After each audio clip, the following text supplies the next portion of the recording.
Hello friends, तर स्वागत आहे तुमचं आपल्या या यूट्यूब चॅनलवरती. मित्रांनो, चॅनलवर नवीन असाल तर चॅनलला सबस्क्राईब नक्की करा आणि अशाच नवनवीन अपडेट्स आपल्या चॅनलवरती पाहत राहा. मुंबई एअरपोर्ट. एक मुलगी एअरपोर्टच्या बाहेर आली. तिने पांढऱ्या रंगाचा टॉप आणि काळ्या रंगाची स्कर्ट घातली होती. खांद्याला लटकलेली एक छोटी बॅग आणि मोकळे केस, यामुळे ती खूपच सुंदर दिसत होती. एअरपोर्टच्या बाहेर पडताच तिच्या चेहऱ्यावर उत्साह स्पष्ट दिसत होता आणि तिच्या डोळ्यात एक वेगळीच चमक होती. तिने कॅब बुक करण्यासाठी फोन केला, पण फोन सुरू होताच त्यावर कॉल येऊ लागला. स्क्रीनवर नाव झळकत होतं, आहिल. सनशाईनने फोनच्या स्क्रीनकडे पाहत हलकसं हसत म्हणाली, आता मला माहिती आहे, मला तुमच्याकडून खूप ओरडा ऐकायला मिळणार आहे, पण चूक माझीच आहे, तर ओरडा ऐकावा लागणारच. असं म्हणत आता तिने कॉल रिसीव्ह करून फोन कानाला लावला. समोरून आवाज आला, कॅब बुक करण्याची गरज नाही. तुझ्यासमोर एक पांढऱ्या रंगाची गाडी उभी आहे. शांतपणे जाऊन त्यात बस. आहिलचं बोलणं ऐकून सनशाईनने समोर पाहिलं. तिथे खरंच एक पांढऱ्या रंगाची आलिशान गाडी उभी होती. ती हसत म्हणाली, तुम्ही मला ओरडण्यासाठी फोन केला नाही का? त्यावेळी आहिल आपल्या डायनिंग टेबलवर बसून रात्रीचं जेवण करत होता. तो हसत म्हणाला, तुझी कामं नक्कीच ओरडा खाण्यासारखीच आहेत, शाईन, पण तुला ओरडण्यासाठी माझं तुझ्या जवळ असणं गरजेचं आहे. म्हणजे तुला ओरडल्यानंतर तुला समजूनही घेता येईल. सध्या मी तुझ्या जवळ नाही, म्हणून तू परत आलीस की सगळी ओरड एकदम ऐकायला मिळेल. सनशाईन हसली आणि त्यानंतर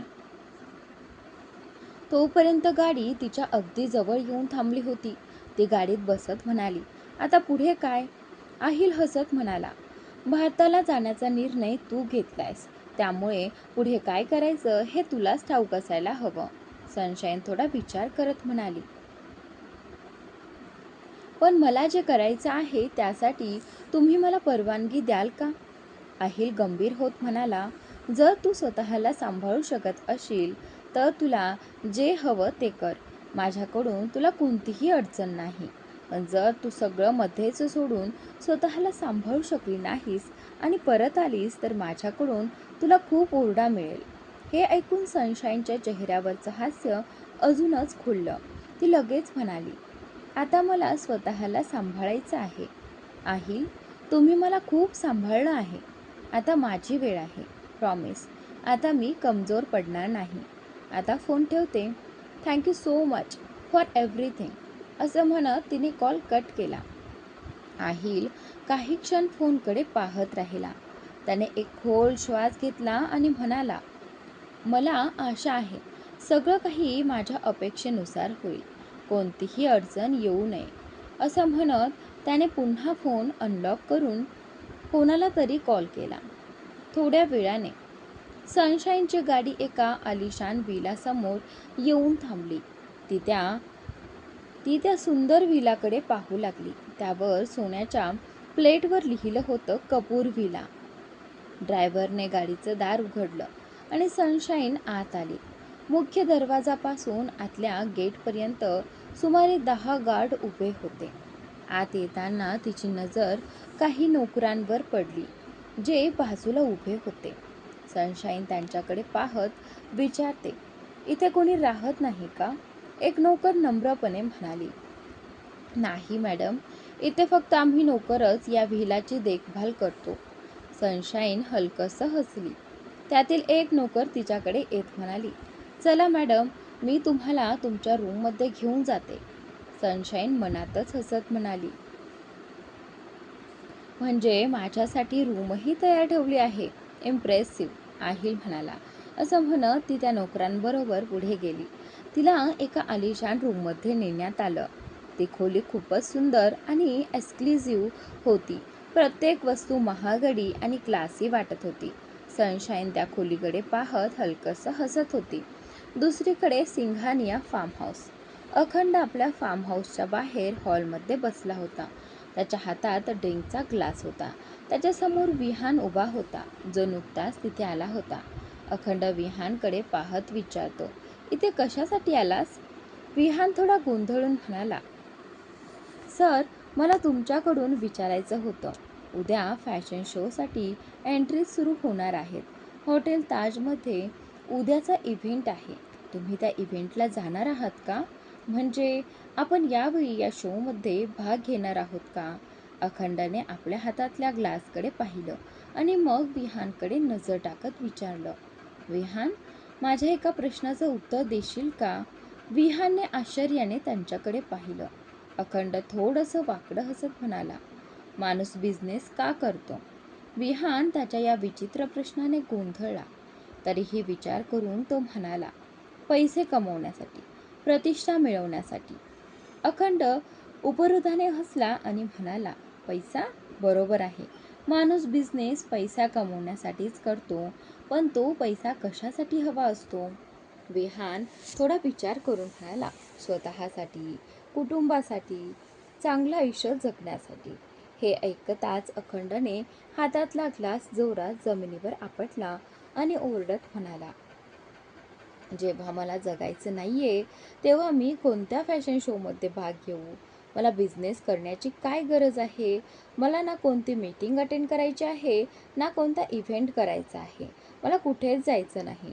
पुढे कधीही बिझनेस संबंधित कोणत्याही गोष्टींसाठी माझ्याकडे येऊ नकोस. मला सिंघानिया इंडस्ट्रीजमध्येही यायचं नाहीये.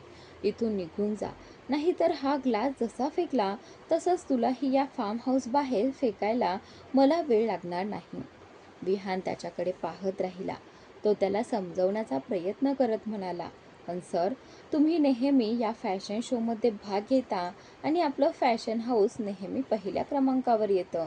जर यावेळी तुम्ही तो वाक्य पूर्ण करणार इतक्यात अखंड उठला आणि पुढच्या क्षणी विहानच्या गळ्याच्या कॉलरला पकडलं. विहानच्या डोळ्यात भीती दाटली. अखंड रागाने गुरगुरत म्हणाला, मी सांगितलं होतं ना, शांतपणे निघून जा. पण नाही, तुला माझा पाठलाग सोडायचाच नाही. मला माहीत आहे मित्रांनो, वाचन जरा फास्ट होतं आहे. मी एका साईडला बोलते आहे आणि ते जे टेक्स्ट लिहिलं आहे ते पुढे जातं आहे. तर प्लीज थोडं समजून घ्या, कारण फक्त टेक्स्टने चॅनलला प्रॉब्लेम येतो आहे. त्यामुळे आम्हाला स्वतःचा फेस दाखवावं लागते की हे आमचं चॅनल आहे. प्लीज आमच्या चॅनलला प्रॉब्लेम येऊ देऊ नका. त्यासाठी आम्ही हे फेस वगैरे दाखवून व्हिडिओ टाकण्याचा प्रयत्न करतो आहे, पण जरा मिस्टेक होत आहेत, तर प्लीज थोडं समजून घ्या. आता फक्त 1 मिनिट इथे गॅप असेल. पुढे जाऊन पुन्हा मी ते टेक्स्ट वाचणार आहे, तर नक्की लक्ष देऊन ऐका, जेणेकरून तुम्हाला आपली स्टोरी कळेल.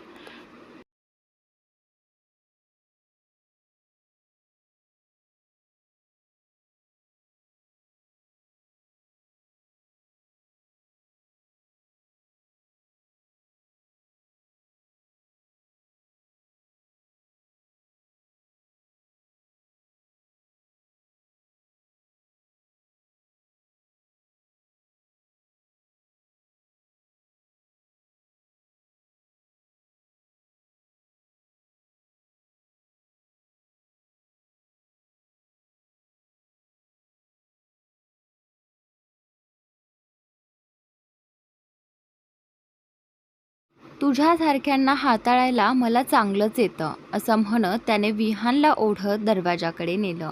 विहान विनंती करत म्हणाला, प्लीज सर, सोडा मला. तुम्ही नशेत आहात. तुम्हाला दुखापत होईल. अखंडचे पाय डगमगत होते, तरी तो थांबत नव्हता. दरवाजाजवळ पोहोचल्यावर त्याने विहानला जोरात ढकललं. विहान कसाबसा पडण्यापासून वाचला. तो धापा टाकत अखंडकडे पाहत राहिला. अखंड बोट दाखवत म्हणाला, पुन्हा कधी माझ्यासमोर येऊ नकोस, नाहीतर तोंड फोडीन तुझं. हे बोलून त्याने दरवाजा जोरात बंद केला आणि परत सोफ्यावर येऊन बसला. त्याचे पाय अजूनही डगमगत होते. वाटेत तो अनेकदा पडता पडता सावरला. त्या फार्म हाऊसमध्ये त्यावेळी कोणताही नोकर नव्हता. हल्ली अखंड नोकरांनाही आत येऊ देत नव्हता. त्याला कुणाकडून जेवण करून घ्यायचं नव्हतं, ना घराच्या स्वच्छतेची त्याला पर्वा होती. तो परत सोफ्यावर बसला आणि त्याची नजर समोर ठेवलेल्या एका फोटोवर गेली. त्याने अर्धवट मिटलेल्या डोळ्यांनी तो फोटो उचलला आणि छातीशी घट्ट धरून घेतला. तो फोटो मोनचा होता. काही वेळ तो तसाच बसून राहिला. मग फोटो समोर धरत तो म्हणाला, तू खूप फसवणूक करणारी निघालीस मोन. तुझ्या बोलण्यावरून वाटायचं की तू इतक्या लवकर हार मानणार नाहीस, पण तू तर स्वतःलाच हरवून बसलीस. मला तर सोडूनच दे. म्हणूनच मला तुझा राग येतोय. माझ्यासमोर मला हरवायच्या गोष्टी करत होतीस आणि स्वतःच हरवून निघून गेलीस. तू खूप वाईट आहेस मोन, खूप वाईट. हे बोलताच त्याने डोळे मिटले. लालसर डोळ्यांच्या कडेला आलेले अश्रू तिथेच थांबले. थोड्या वेळाने त्याने पुन्हा डोळे उघडले आणि हलकसं हसत म्हणाला, तू वाईट आहेस, पण मी तुझ्यावर प्रेमही करतो. मोन, माझ्या प्रत्येक चुकीला तू सहन केलंस, पण जेव्हा मला माझ्या चुका कळायला लागल्या तेव्हाच तू मला सोडून गेलीस. थोडा वेळ तरी दिला असतास चांद. प्रत्येकाला आपली चूक सुधारायची संधी मिळते, पण तू मला ती संधीही दिली नाहीस. म्हणूनच मला तुझा राग येतो. हे बोलून त्याने पुन्हा डोळे मिटले. त्याची अवस्था खूपच वाईट झाली होती. एकीकडे नशा आणि दुसरीकडे मनाचं दुःख, दोन्ही त्याला आतून तोडत होते. काही क्षणातच तो गाढ झोपेत गेला. सकाळ झाली. अखंडाची झोप उघडली. तो हॉलमध्ये झोपला होता, पण आता उठून बेडवर जाऊन पडला. अजूनही त्याला झोप येत होती. तो बेडवर बसला तेवढ्यात रिमोटचं बटन दाबलं गेलं आणि समोरचा LED TV सुरू झाला. त्यावर एका इव्हेंट शोची बातमी चालू होती. अखंडने डोक्यावर उशी ठेवली. टीव्हीचा आवाज त्याला त्रास देत होता. तो डोळेही उघडू इच्छित नव्हता, पण अचानक त्याने डोळे उघडले, कारण त्याला एका मुलीचा आवाज ऐकू आला. तो लगेच टीव्हीकडे वळून पाहू लागला. स्क्रीनवर एक सुंदर मुलगी दिसत होती. तिच्या डोळ्यांवर गॉगल्स होते आणि लाल रंगाच्या ड्रेसमध्ये ती खूपच आकर्षक दिसत होती. मीडियावाले तिला विचारत होते, आपण मिसेस मोन सिंघानिया आहात ना? अखंड सिंघानिया यांची पत्नी. पण इतकी वर्ष आपण कुठे होतात? सगळीकडे बातमी होती की आपण या जगात नाहीत, आणि अचानक इथे? ती मुलगी रागाने म्हणाली, मी आधीही अनेक वेळा सांगितलं आहे, मी मोन सिंघानिया नाही. माझं नाव सनशाईन आहे. सनशाईन कपूर. कपूर फॅशनची CEO. तुम्ही कोणत्या मूनबद्दल बोलत आहात? मला माहिती नाही. अखंड बेडवर बसून टीव्हीकडे एकटक पाहत होता. त्याच्या डोळ्यातून आज थांबलेले अश्रूही वाहू लागले. त्याचे हात पाय थरथरत होते. हृदय जोरात धडधडत होतं. तो हळू आवाजात म्हणाला, चांद, माझी चांद. रायटिंग हॉटेल ताज. सनशाईन समोर उभा असलेला रिपोर्टर तिच्याकडे पाहत म्हणाला, तुम्ही म्हणत आहात की तुम्ही मोन सिंघानिया नाही, पण तुमचा चेहरा अगदी तसाच दिसतो. मोन सिंघानिया ही अखंड सिंघानियाची पत्नी आहे. तो मुंबईतीलच नव्हे तर जगभर प्रसिद्ध असलेला मोठा उद्योगपती आहे. तुम्हाला त्यांची ओळख नाही का?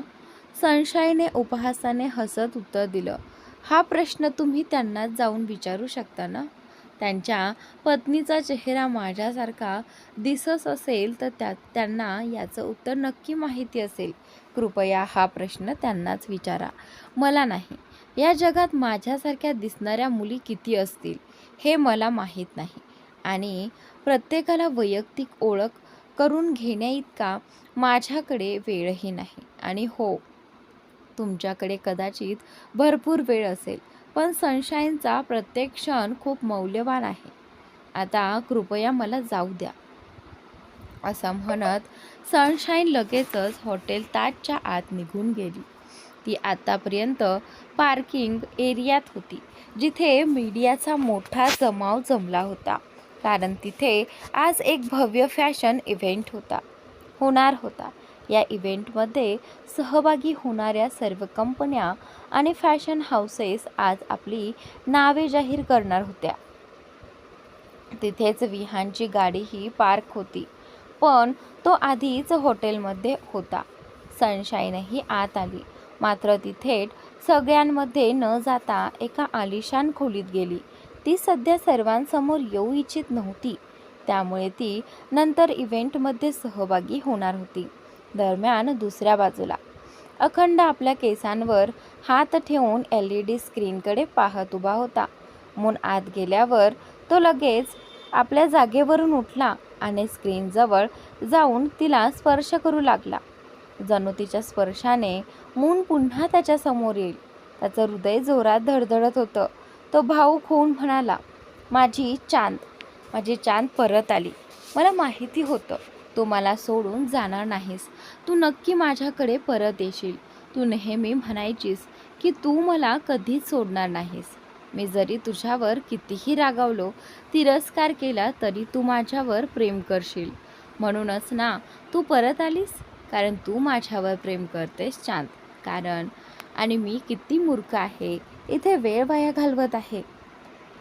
मला तुझ्याकडे जायला हवं. मी लगेच येतो, असं म्हणत तो घाईघाईने बाहेर पडू लागला. पण दाराजवळ पोहोचता त्याला स्वतःची अवस्था जाणवली. तो पुन्हा खोलीत परत आला आणि पटकन तयार होऊ लागला. दरम्यान इव्हेंट सुरू झाला होता. टॉप 10 पैकी 8 कंपन्यांनी स्टेजवर येऊन आपली नावे जाहीर केली होती. आता सगळ्यांना प्रतीक्षा होती उरलेल्या 2 कंपन्यांची. एक जी दरवर्षी पहिल्या क्रमांकावर असायची आणि दुसरी जी यावर्षी पहिल्यांदाच सहभागी होत होती. होस्टने 9व्या स्पर्धकाची घोषणा केली तेव्हा विहान स्टेजवर आला. तो म्हणाला, यावेळी सिंघानिया फॅशन्स या इव्हेंटमध्ये सहभागी होणार नाहीत. हे ऐकून होस्ट आणि बोर्ड ऑफ डायरेक्टर्सचे सदस्य आश्चर्यचकित झाले. सनशाईन, जी आपल्या खोलीत बसून LED स्क्रीनवर इव्हेंट लाईव्ह पाहत होती, तीही हे ऐकून थोडी गोंधळली. अखंडचा इव्हेंटला अनुपस्थित असणं तिलाही विचित्र वाटत होतं. होस्टने विहानला विचारलं, मिस्टर विहान, तुम्ही नेमकं काय म्हणत आहात? विहान काही बोलणार इतक्यात एक व्यक्ती बाहेरून आत आली. त्याने हात खिशात घातले होते आणि त्याच्या चेहऱ्यावर प्रचंड आत्मविश्वास दिसत होता. तो दुसरा कोणी नसून अखंड सिंघानिया होता. अखंड स्टेजवर येत म्हणाला, सिंघानिया फॅशन्स या इव्हेंटमध्ये सहभागी होणार नाहीत.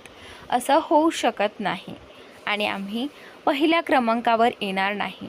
हे तर अजिबातच शक्य नाही. अनेक वर्षांचा हा विक्रम आहे. तो कधी तुटलेला नाही आणि कधी तुटणारही नाही. मित्रांनो, आजचा भाग इथे संपतोय. पुढील भाग नक्की पहा आणि चॅनलला सबस्क्राईब नक्की करा.